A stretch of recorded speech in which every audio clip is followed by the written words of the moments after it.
वहां पर एक तो जून से पहले एक कुदरत का जुल्म लगातार बढ़ता जा रहा, उधर ऊपर से भीषण गर्मी और बिजली पानी की किल्लत ने पेट्रोल डीजल की महंगाई ने उनकी जेब भी जला रखी है। पिछले 10 दिनों में चौथी बार पेट्रोल डीजल के दाम एक बार फिर बढ़े। आज से पेट्रोल के दाम 2 रुपए 61 पैसे बढ़े, वहीं डीजल के दाम 2 रुपए 71 पैसे बढ़ गए। इसके साथ ही दिल्ली में पेट्रोल की अब तक शतक पार कर लिया है।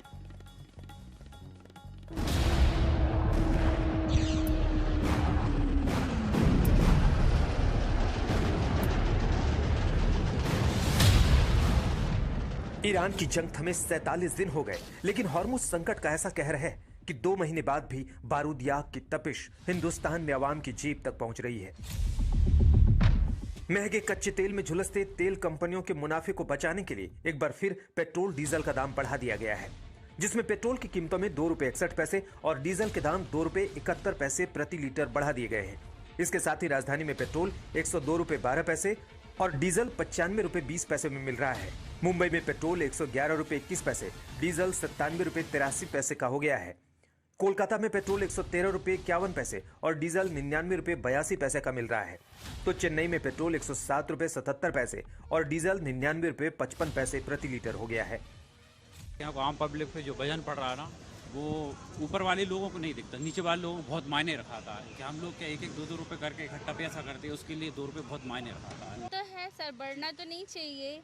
कहते हैं कि महंगाई बढ़ रही है, उसके हिसाब से सैलरी दे, लेकिन सैलरी उस हिसाब से इंक्रीज नहीं हो रही है। परेशानी तो इतनी हो रही है कि कुछ कहा नहीं, पता ही नहीं। सुबह पैसे लेके निकलो, शाम को 1 घंटे बाद मालूम पड़ा पैसे बढ़ गए। यही नहीं मालूम पड़ा, ना न्यूज पे ना उस पे, कोई यही नहीं रहा।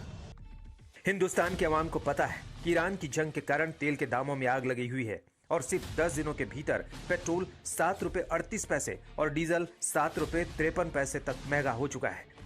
लेकिन अवाम को भरोसा नहीं कि ये बढ़े हुए दाम ईरान की जंग खत्म होने के बाद भी कम होंगे या नहीं। यही आशंका कांग्रेस पार्टी भी जता रही है। कांग्रेस पार्टी के नेता मनीष तिवारी ने लिखा है, सरकारी तेल कंपनियों ने 2025-26 में भारी मुनाफा कमाया। यहां तक कि चौथी तिमाही में जब इजरायल और अमेरिका ने ईरान पर हमला किया था, तब भी तीनों बड़ी तेल कंपनियों का लाभ 19,470 करोड़ रुपए रहा, जो पिछले वर्ष की समान अवधि की तुलना में 40% अधिक था। जब ये तेल कंपनियां इतना भारी मुनाफा कमा रही हैं, तो पेट्रोल और डीजल की कीमतें रोजाना धीरे धीरे क्यों बढ़ाई जा रही हैं? जहां OMCS भारी कमाई कर रही है, वहीं आम जनता भारी दमनकारी मूल्य निर्धारण व्यवस्था के बोझ तले पिस रही है। क्या यही सुशासन है? अरे पहले तो ऐसा था कि 30-40 रुपए में अपना हो जाता था, लेकिन अब तो 120 रुपए का डलाएंगे तब हम लोग ड्यूटी तक पहुंच पाते हैं। हमारे लिए महंगाई हो रही है, हमारा कुछ नहीं होता है। हम गरीब बंदे क्या करेंगे, इसलिए और मजबूरी में पड़वाना तो पड़ेगी, डलवाना तो पड़ता ही है। क्या करे, अब गरीब बंदा क्या करेगा। ईरान से जो आने में वो प्रॉब्लम हो रहा ना, उसकी वजह से रेट बढ़ रहा। इसमें गवर्नमेंट का कुछ भी नहीं रहेगा। क्या कोई कर सकता है, ये युद्ध का मेन कारण है और बढ़ने से सभी छोटे से छोटे गरीब परिवार को बहुत ज्यादा तकलीफ पड़ेगी।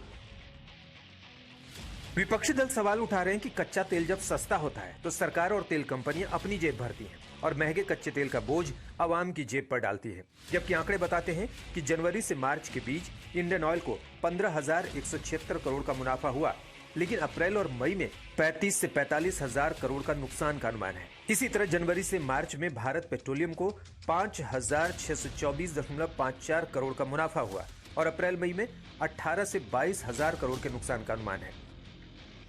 और हिंदुस्तान पेट्रोलियम को भी जनवरी से मार्च में 4,901.50 करोड़ मुनाफा मिला, लेकिन अप्रैल मई में 17 से 20 हजार करोड़ के नुकसान का अनुमान है।